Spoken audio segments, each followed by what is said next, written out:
Original and Ancestral Sin, a Church-Dividing Issue. By Eric Lozano.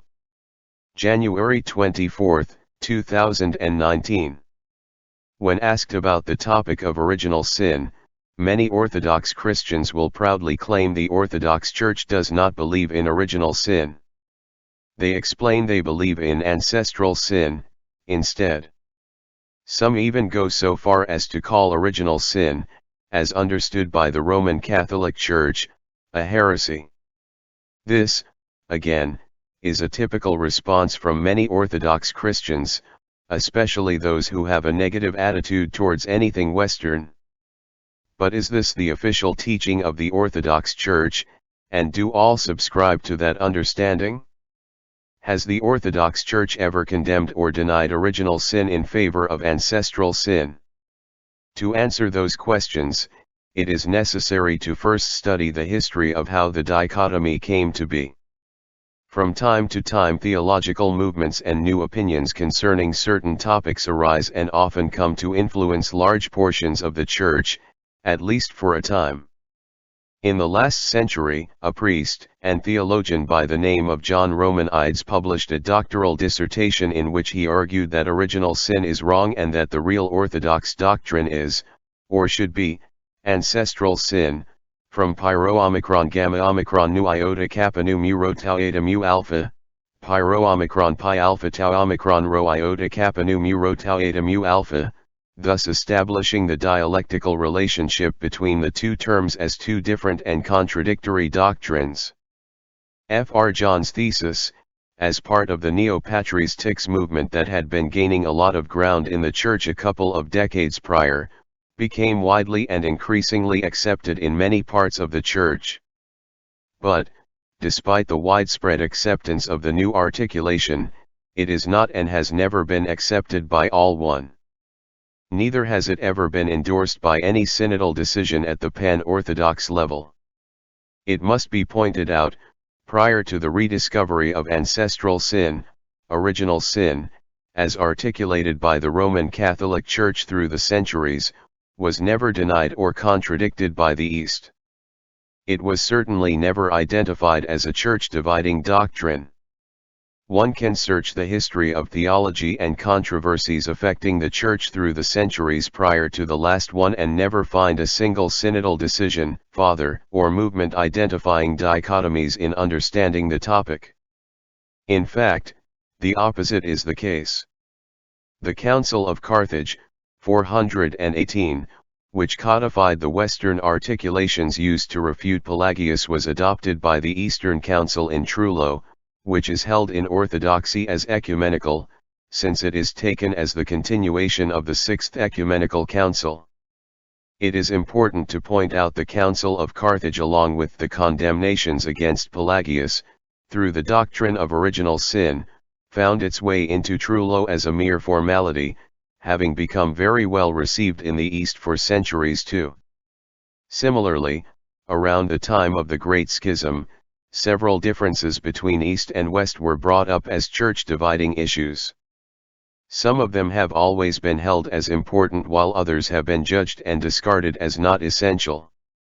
Yet, original sin was never found among any of them, and that during a time when many seemed to be nitpicky and ready to effect division with their lists of grievances.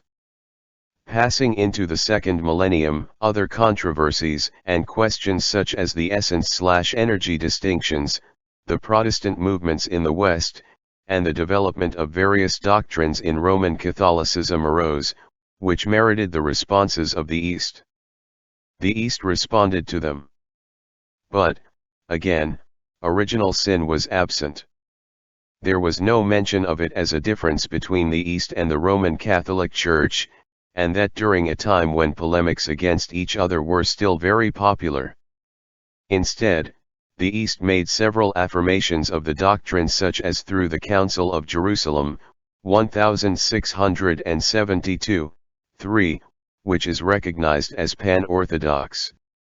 The neo-patristic theologians of the last century, which subscribed to the distinction between original and ancestral sin, sensing the novelty of the new dialectics on this topic, sought to justify it by blaming the Orthodox acceptance of original sin on the systematic theology prior to the neo-patristics, calling it the Western captivity of Orthodox theology.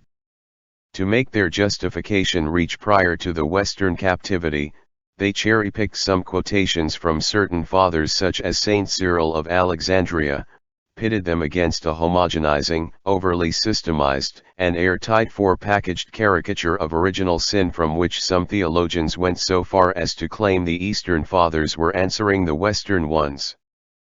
But when the Fathers and their language are consulted, 5, it is clear that not only is original sin affirmed, but the quotations used by the neo-patristics to attempt to refute original sin were not directed at the Western Fathers at all, as some of the neo-patristic theologians claimed and some of their followers still claim. In fact, the opposite is the case. Saint Cyril and others were refuting the misunderstanding of the Pelagians, who were accusing the Western Fathers of the same things the neo-patristic theologians and their followers accuse the West Six of today.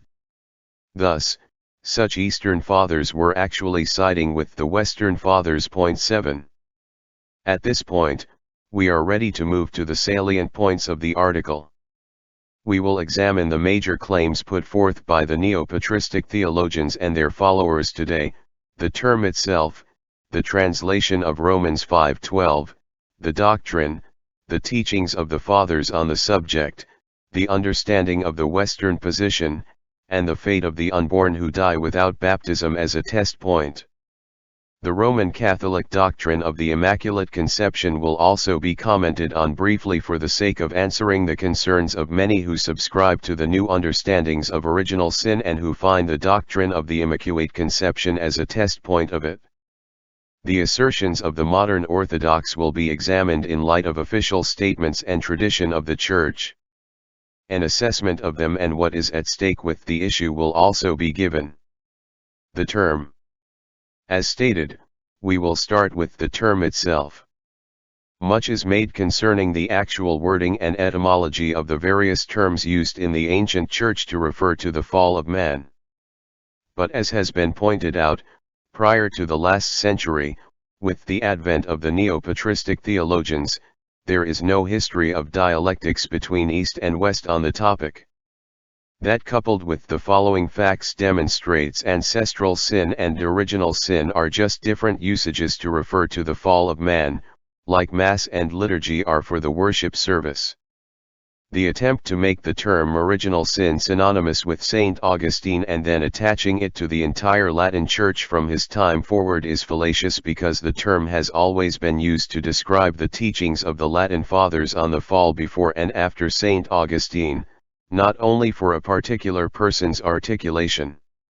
It is also demonstrated by the fact that the Latin Church never endorsed all of Augustine's minute articulations and continued to articulate through the centuries her own. The Latin Church detailed expositions in light of our shared tradition. Today, for example, if one reads the articulations presented in the Catechism of the Catholic Church, 1992, side by side our councils, are catechisms not written from the perspective of the neo-patristics movement, and expositions, one would not be able to discern any essential differences. The point, then, is that the term original sin is simply used to refer to the topic of the fall of man. The correctness or lack thereof of each's articulation has no bearing on the actual term. It may, of course, be used by those who insist on essential differences for the sake of highlighting them, but it is not essential in and of itself. We do not have a problem with Latin terms such as Mass, Sacrament, and historically we did not have a problem with the term original sin either, especially in translation to relatively modern languages. The translation of Romans 5:12. Concerning the translation of phi in Romans 5:12, the meaning of the phrase has been understood differently since ancient times until today. There is in fact no scholarship that can prove the neo-patristic understanding of it as the only correct translation. That is why, for example, The New Russian Orthodox Catechism acknowledges the legitimacy of both translations and the understandings of the fall modern scholars have attached to them. It should also be pointed out the term in Adam, epsilon nu tau omega alpha delta alpha mu, actually occurs in the New Testament, 1 Corinthians 15:22. Among at least some of the Eastern Fathers of the Church both meanings seem to be acknowledged as well. For example, Saint Cyril of Alexandria explains, "How did many become sinners because of Adam? All were made sinners, not by being co-transgressors with Adam, but by being of his nature and falling under the law of sin.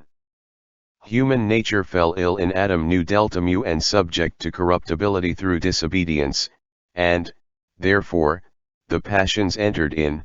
Commentary on Romans. As can be seen, Saint Cyril acknowledged the phrase in Adam when explaining the relevant wording in Romans 5:12.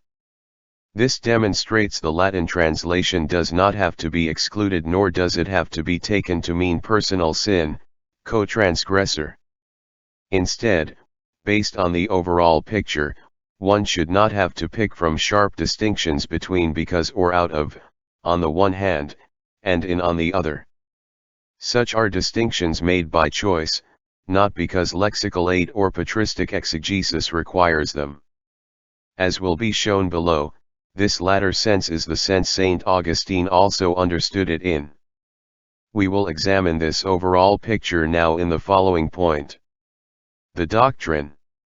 Turning to the heart of the contention among the followers of some of the neo-patristic theologians against the Western doctrine of original sin, it is often claimed by such Orthodox Christians the West teaches that from the fall of Adam we inherit his personal guilt. For such Orthodox, there is no concept of sin and guilt other than that which a person personally commits. So, they speak of our inheritance from Adam in deliberately neutral terms such as effects, consequences, and the like, purposely avoiding terms such as sin and guilt.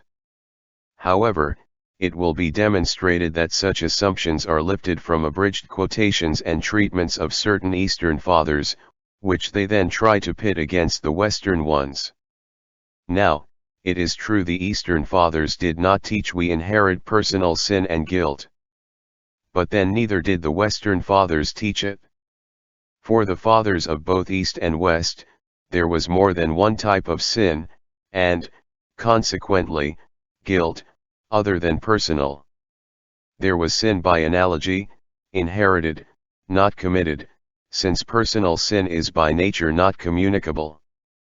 But though not committed and therefore not punishable as such, nevertheless, analogous sin is a real sin accompanied by a penalty, an inherited penalty, and was serious enough to warrant the term sin and have it recognized as part of the reason for the incarnation.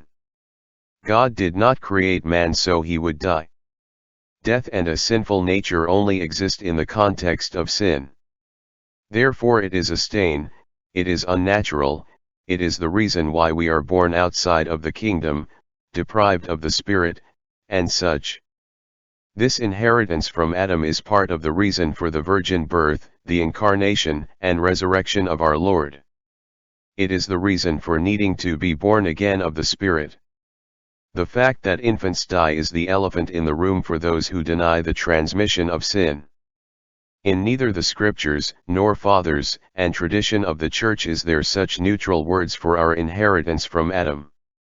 They call it sin because they knew full well sin is the cause of our death. We don't have to commit sin to have it. We can also contract it through inheritance, analogically.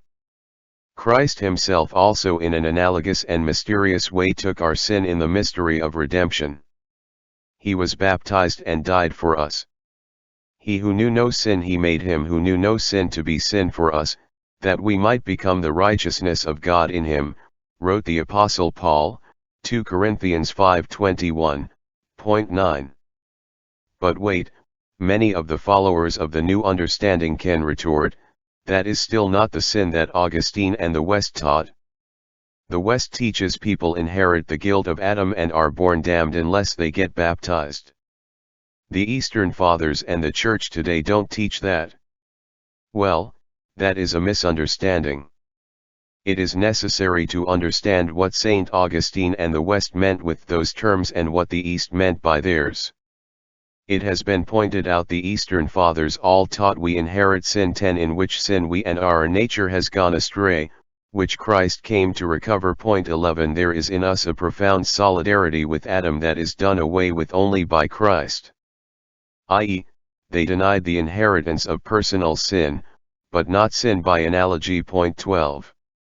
This is the exact position and explanation St. Augustine gives in Contra Julian when he quotes St. John Chrysostom and other Eastern Fathers in favor of his position on original sin. Julian quotes St. John saying children are baptized though they do not have sins of their own. But St. Augustine answers that it is true infants do not inherit or have personal sin, but that it does not mean St. John rejected original sin. As can be seen by the actual writings of St. John, St. Augustine was correct in that St. John does refer to an inheritance of sin by analogy. 13 That St. Augustine confesses the orthodoxy of St. John's position, no inheritance personal sin, but only original sin, demonstrates clearly that St. Augustine did not believe infants inherit personal sin or guilt, but only an analogous sin, and consequently guilt. The Catholic Encyclopedia, 1907-1914, eloquently explains, it is this law of solidarity, admitted by common sentiment, which attributes to children a part of the shame resulting from the father's crime. It is not a personal crime, objected the Pelagians. No, answered St. Augustine, but it is paternal crime, op imperv, I, xlaeth. Being a distinct person I am not strictly responsible for the crime of another, the act is not mine. Yet, as a member of the human family, I am supposed to have acted with its head who represented it with regard to the conservation or the loss of grace. I am, therefore, responsible for my privation of grace, taking responsibility in the largest sense of the word. This, however, is enough to make the state of privation of grace in a certain degree voluntary, and, therefore, without absurdity it may be said to be voluntary. St. Augustine, Retract, I, 13. Thus the principal difficulties of non-believers against the transmission of sin are answered. Free will is essentially incommunicable. Physically, yes; morally, no, the will of the Father being considered as that of his children. It is unjust to make us responsible for an act committed before our birth. Strictly responsible, yes; responsible in a wide sense of the word, no; the crime of a father brands his yet unborn children with shame, and entails upon them a share of his own responsibility. Your dogma makes us strictly responsible for the fault of Adam. That is a misconception of our doctrine. Our dogma does not attribute to the children of Adam any properly so-called responsibility for the act of their father, nor do we say that original sin is voluntary in the strict sense of the word. It is true that, considered as a moral deformity, a separation from God, as the death of the soul, original sin is a real sin which deprives the soul of sanctifying grace.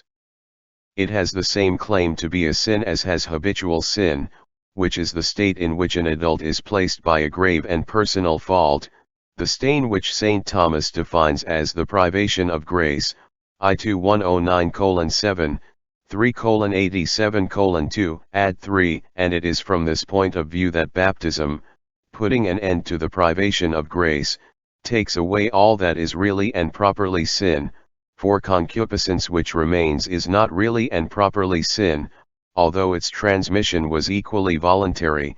Council of Trent. Session v. Can. v. Considered precisely as voluntary, original sin is only the shadow of sin properly so called. It is clear, therefore, St. Augustine and the Western tradition do not teach we inherit personal sin or guilt, but only analogous sin and guilt. This is also the position stated in the Catechism of the Catholic Church, 1992, which reads, although it is proper to each individual to 95, original sin does not have the character of a personal fault in any of Adam's descendants. It is a deprivation of original holiness and justice, but human nature has not been totally corrupted. It is wounded in the natural powers proper to it, subject to ignorance, suffering and the dominion of death, and inclined to sin, an inclination to evil that is called concupiscence. Baptism, by imparting the life of Christ's grace, erases original sin and turns a man back towards God, but the consequences for nature, weakened and inclined to evil, persist in man and summon him to spiritual battle. Paragraph 405, this position articulated in the Catechism and in the Catholic Encyclopedia is the same as the Orthodox position stated in the following catechisms, a couple among many, including that of the Russian Church, which are based on older articulations of original/ancestral sin, often claimed as the systematic theology of the recent past but which in fact stretches back to the Fathers. From the Orthodox Catechism by Metropolitan Sotirios Athanasoulas, Ecumenical Patriarchate, that is original sin. And its consequences? A. Spiritual death.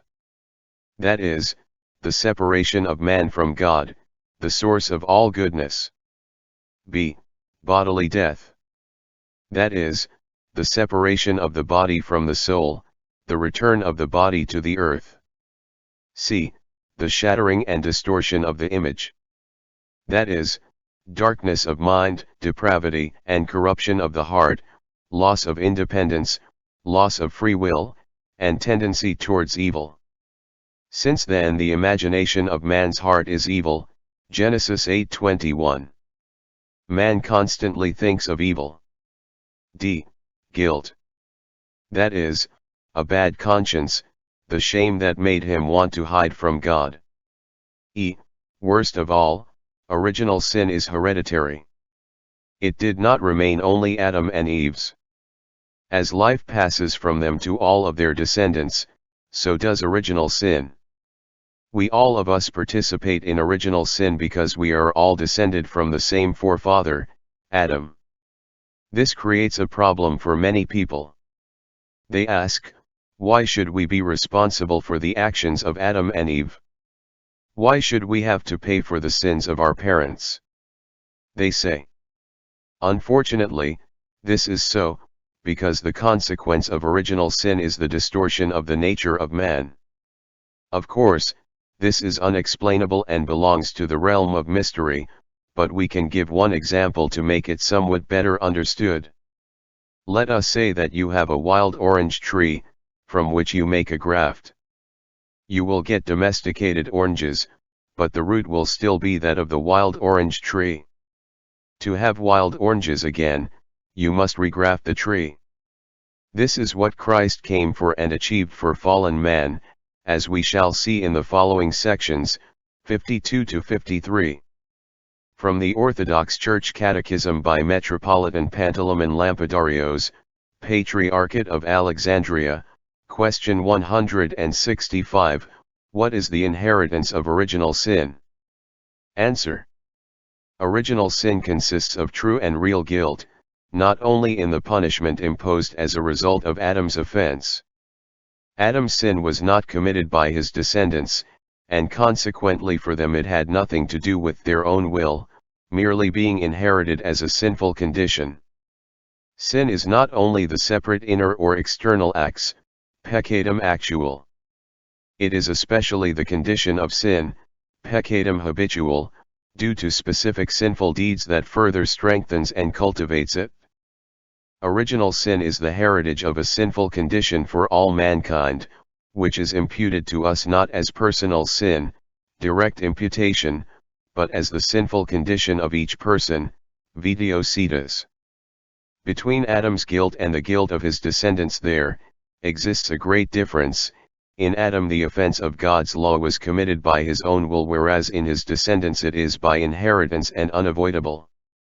967 The original sin in the first created should be understood as their own sin as well as the sinful condition of their nature in which the offense led them. Whereas in Adam's descendants it is the sinful condition of man's nature with which he is born into the world. 968 Holy Scripture does not explain how men inherit original sin. 124 to 125. As can be seen, the teaching and even the terminology is the same across the three sample catechisms and in the following authoritative source. Test point: the fate of infants who die without baptism. As this applies to infants who die without baptism, Decree 16 of the Pan-Orthodox Council of Jerusalem, 1672, Confessions of Dositheos states, "We believe holy baptism, which was instituted by the Lord, and is conferred in the name of the Holy Trinity, to be of the highest necessity.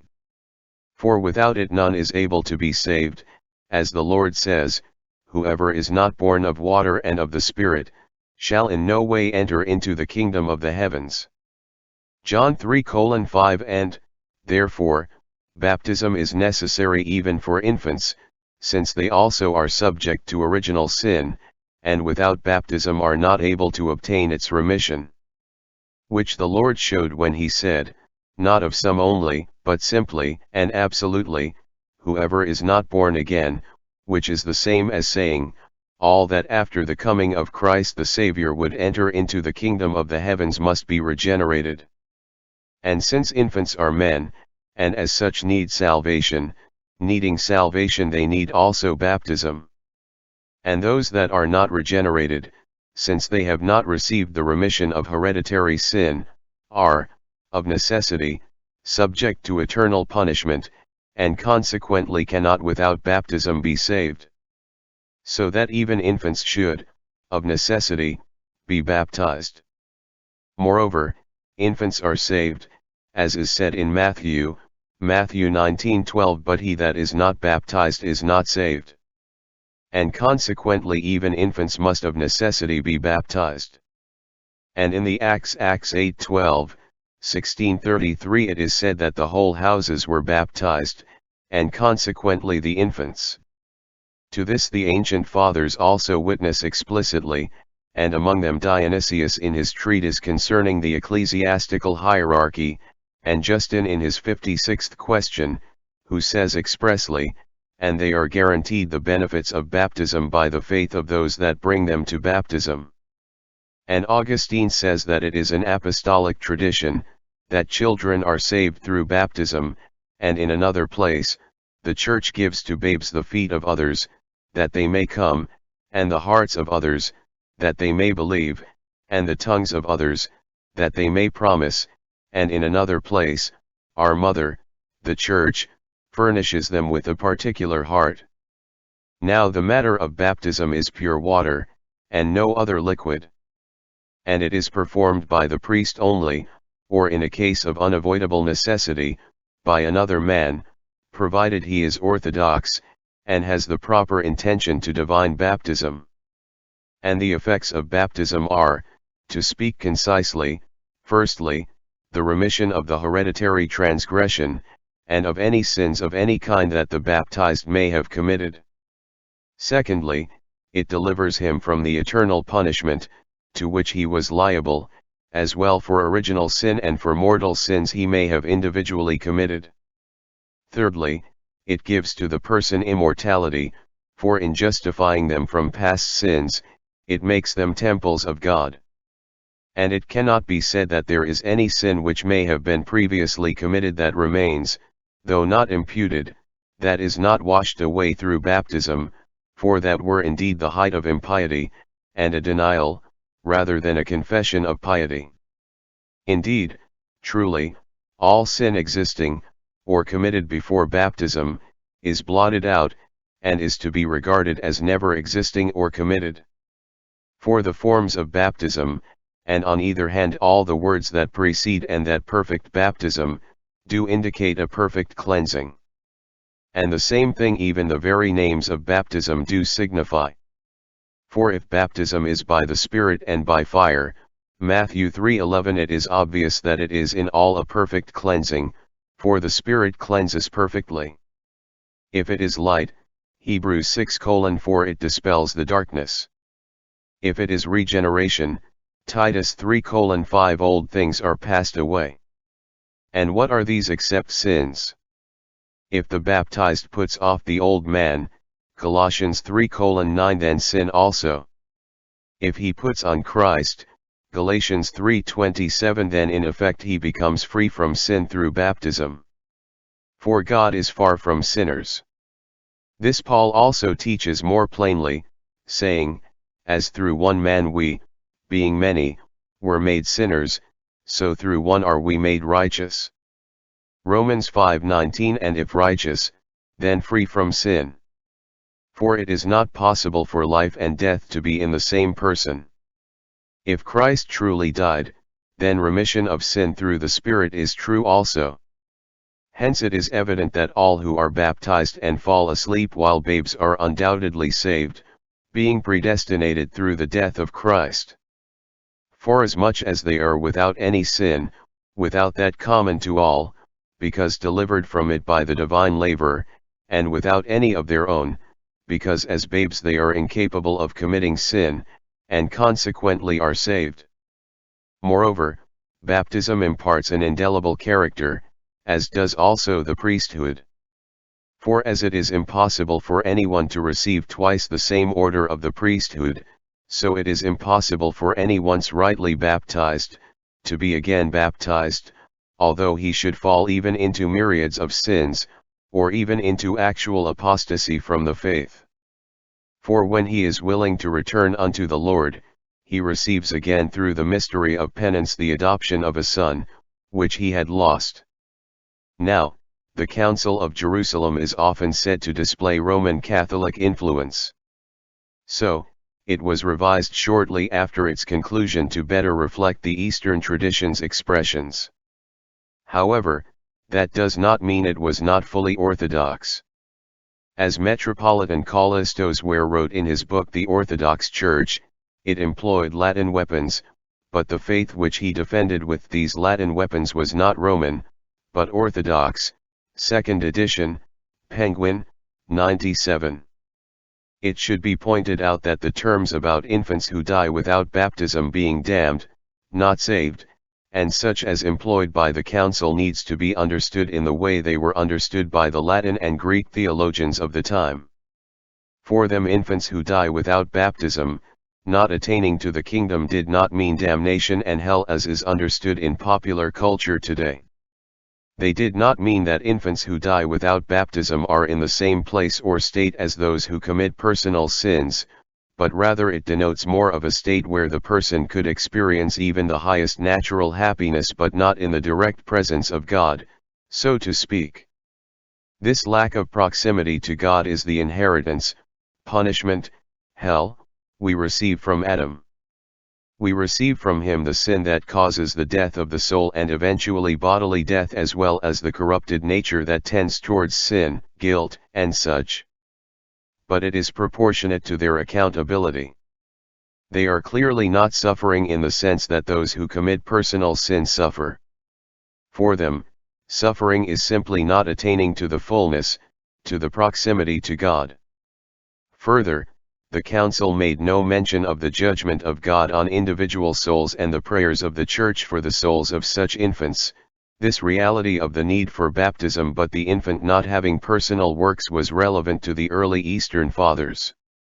Therefore, it is reasonable to deduce the Council was merely pointing out the necessity of baptism in the natural course of the spiritual life, i.e., as things naturally should be, rather than render a definitive judgment on how things actually are. For that, it seems one would need to take into account the other factors mentioned at the beginning of this paragraph. It cannot be emphasized enough, the author of this article does not conflate the natural course of an unbaptized infant who has died with the judgment of God and the power of the prayers of the Church. Ultimately, God's judgment upon an individual infant's soul is a mystery, as are the effects of the prayers of the Church for such souls. The Roman Catholic doctrine of the Immaculate Conception as the second test point. Last, we come to the concern of many modern Orthodox Christians concerning the Roman Catholic doctrine of the Immaculate Conception as a test point for the doctrine of original sin. There are several treatments of the history of the Immaculate Conception in Orthodoxy. Point 14. But as a test point for original sin, the weight of it is not as much as it might appear at first glance when we consider that both the Orthodox and Catholics confess the Virgin was purified before our Lord's conception. It seems the connection many modern Orthodox see between the doctrines of original sin and the Immaculate Conception lies in the belief that Roman Catholics see original sin as involving moral culpability. Therefore, they reason, the Roman Catholics had to come up with the doctrine of the Immaculate Conception in order to free the Theotokos from guilt and so uphold the belief in her sinlessness. But as has been argued here, the doctrine of original sin as confessed by the Roman Catholic Church does not ascribe moral culpability to any of the descendants of Adam. The Catechism of the Catholic Church, 1992, is helpful in this area when it describes original sin in the following way: how did the sin of Adam become the sin of all his descendants? The whole human race is in Adam as one body of one man. 293. By this unity of the human race all men are implicated in Adam's sin, as all are implicated in Christ's justice. Still, the transmission of original sin is a mystery that we cannot fully understand. But we do know by revelation that Adam had received original holiness and justice not for himself alone, but for all human nature. By yielding to the tempter, Adam and Eve committed a personal sin, but this sin affected the human nature that they would then transmit in a fallen state. 294. It is a sin which will be transmitted by propagation to all mankind, that is, by the transmission of a human nature deprived of original holiness and justice. And that is why original sin is called sin only in an analogical sense. It is a sin contracted and not committed, a state and not an act. So, if the sin inherited from Adam is not committed and is not an act, it cannot be personal sin and the Theotokos cannot not be morally responsible for it. The Catholic Encyclopedia, 1907-1914, is even more detailed in its entry on original sin. After explaining that we do not inherit a moral responsibility for the sin of Adam and defining the stain of original sin mostly as privation of grace, it notes, several theologians of the 17th and 18th centuries, neglecting the importance of the privation of grace in the explanation of original sin, and explaining it only by the participation we are supposed to have in the act of Adam, exaggerate this participation. They exaggerate the idea of voluntary in original sin, thinking that it is the only way to explain how it is a sin properly so called. Their opinion, differing from that of St. Thomas, gave rise to uncalled for and insoluble difficulties. At present it is altogether abandoned. So, it is clear that according to the definition of original sin presented in such teaching sources as the Encyclopedia and the Catechism, the Catholic Church is in agreement with the Eastern Fathers that original sin does not involve a movement of the will or culpability that would render a person morally responsible for sin. The entry on the Immaculate Conception further clarifies, the state of original sanctity, innocence, and justice, as opposed to original sin, was conferred upon her, by which gift every stain and fault, all depraved emotions, passions, and abilities, essentially pertaining to original sin, were excluded. It is hard to imagine an Orthodox objecting to such a definition of original sin, defined in terms of negation rather than direct activity, that Our Lady is exempt from with the Immaculate Conception. Therefore, the dogma of the Immaculate Conception is not really at odds with the traditional Orthodox understanding of original sin. It is more about the honor due to Our Lady than about a conflict between our shared tradition of the fall. That is why when Orthodox Christians, even high-ranking bishops of the Church, following the neo-patristic dialectics on the topic, attack the Roman Catholic dogmas of the Immaculate Conception and Original based on such dialectics. Keen Roman Catholic theologians often expressed a sense of relief to know that such Orthodox are not attacking the doctrines that Catholics actually believe in. Rather, they are attacking misconceptions of it that are actually rejected by the Catholics too. As long as moral responsibility is not included in the definition of original sin, the Roman Catholic doctrine of the fall is compatible with the older Orthodox tradition.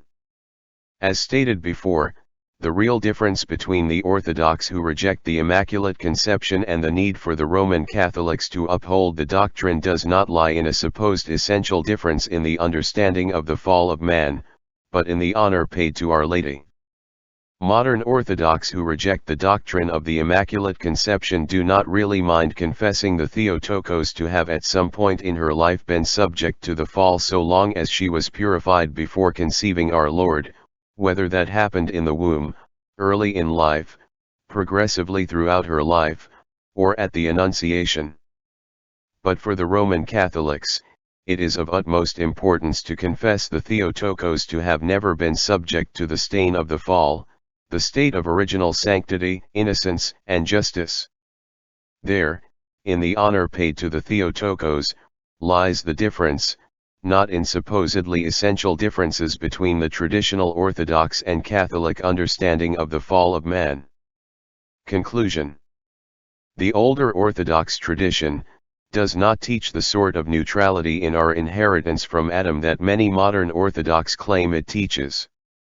Neither does the Latin tradition teach the inheritance from Adam is personal, committed, sin or any sin that renders a person morally culpable, as many modern Orthodox likewise claim. Instead, both older traditions teach we inherit sin, and consequently guilt, but that there are essential differences between inheriting it and personally committing it. 15 Inheriting it does not entail moral culpability. So, what is at stake with all this? Fidelity to the authentic tradition of both East and West is what is at stake. But also at stake with dubious dichotomies is the Catholicity and unity of the Church, the Orthodox Church, but also Roman Catholics whom though we are currently out of communion with them, nevertheless, we do not view the schism as totally sealed.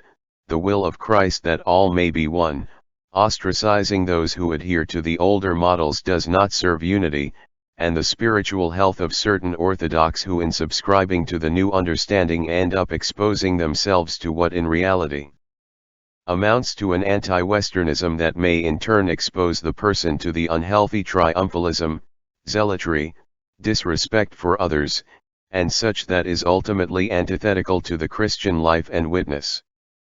We must strive, rather, to be Christ-like and be faithful witnesses to Him and the received tradition.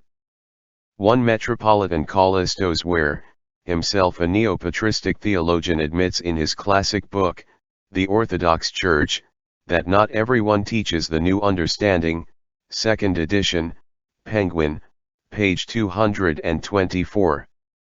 This is evidenced also by numerous Orthodox catechisms from hierarchs and priests throughout the world, such as those of Metropolitan Sotirios Athanasoulas, Ecumenical Patriarchate, Metropolitan Panteleimon Lampidarios, Patriarchate of Alexandria, the New Russian Orthodox Catechism, and others.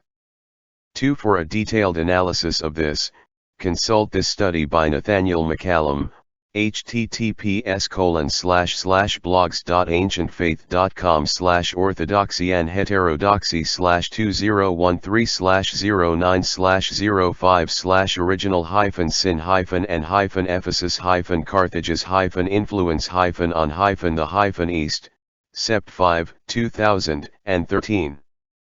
3. See Decree 16 of the Council. 4. From such a vantage point it was, and is, easy to pit any component that could be open to various interpretations and declare it a difference between East and West on the topic of original sin. This will be treated in the section titled, The Term. 5 http://journal.orthodox-westblogs.com/2019/01/sin/number sign more-108, January 3, 2019, https://www.reddit.com/r/patrice_comments/91t0year/original_ancestral_sin. 6. As in the beginning of the article, the term West will be used as a reference to the Roman Catholic Church. Many Orthodox today use it to mean all Christians of Western origin, which includes the various Protestant confessions. But it is unfortunate to use such a broad term when treating this topic because the various Protestant confessions do not all agree on this topic among themselves or with Catholicism. Therefore, it is necessary to point out it is the Roman Catholic Church this article refers to with the term. 7. As the actual passages from Saint Cyril's writings, the relationship between Saint Augustine and Saint Cyril, as Nathaniel McCallum points out under the heading Cyril of Alexandria in his article, Original Sin and Ephesus, http://journal.orthodox-westblogs.com/2019/04/original-sin-and-influence-on-the-east, January 4, 2019, and the Catholic Encyclopedia testifies in the entry on original sin under the heading, How Voluntary. 8. Even eminent Protestant scholars such as the translators of the Net Bible who favor the casual in-force understanding acknowledge the legitimacy of the in Adam translation and understanding, https://netbible.org/bible/Romans+5, last update, May 30, 2018. It is not true that the translation of the salient phrase in Romans 5:12 as excluding in Adam is without doubt. 9. The language and explanations of the fall of man in the scriptures and fathers are replete with moral language. 10. As the language in the quotation of Saint Cyril given above shows as well as the quotations of a plethora of Eastern fathers and sources reveal, which sample can be accessed here, http://journal.orthodox-westblogs.com/2019/01/03/ancestral-original-sin/ Jan 3, 2018, https://www.reddit.com/r/patrice_comments/91t0year/original-ancestral_sin. 11. Saint Gregory of Nyssa, Against Eunomias, Book 12, et al. Included in the Florilegium above. Notice also the active language, as opposed to passive, used to describe the sins such as gone astray. 12. The neo-patristic theologians seem to deny even an analogous but proper sin, and consequently even analogous guilt, where, Callistos, the Orthodox Church, Penguin, 224. 13. See Homily 10 and the quotation Saint Augustine uses in Contra Julian. 14. One such treatment is Fr. Lefgilitz, the Immaculate Conception and the Orthodox Church, which can be accessed here, https://afk-imel.wordpress.com/2015/09//the-immaculate-conception-the-orthodox-church, Sept 1, 2015. 15. Perhaps a good analogy would be infants born to drug-addicted mothers. Such infants are not personally guilty of the actions of their mothers, but they are born with all the consequences. They are born real addicts and as such require medical treatment without which they will continue to be full addicts and without which a strong inclination of their will towards substance abuse will continue to the point that upon acquiring physical ability it is expected they will end up feeding the habit. All that causes others to see and treat them as real addicts in every sense of the word except in that they personally did not choose to become that, personal sin, and so cannot be held accountable for that.